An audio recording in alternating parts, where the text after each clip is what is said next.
अस्सलामुअलैकुम, उम्मीद है आप सब खैरियत से होंगे। ये देखें जी, हम बना रहे हैं आज गाजर का हलवा और वो भी आग के ऊपर। ये मेरे मामू जान है जो फर्स्ट मरतबा कुकिंग कर रहे हैं। मामू, कुकिंग मुश्किल है या आसान है?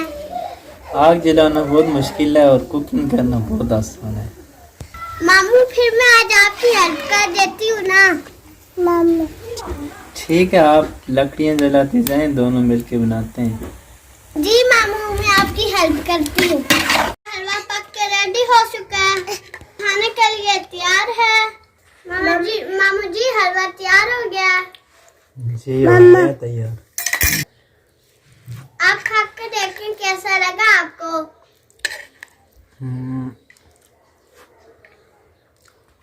टेस्टी है, बहुत मजे का है। सलाउद्दीन, आपको कैसे लग रहा है हलवा? बहुत अच्छा लग रहा है।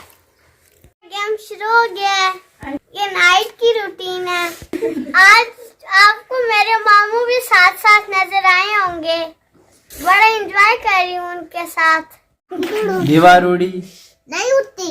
भैंस उड़ी, नहीं उड़ती। जहाज उड़ा। नहीं उड़ता। हाँ, सारा लड़ा लिया तो आपका नहीं उड़ता। ये बारे आ गए। तोता उड़ा। भैंस उड़ी।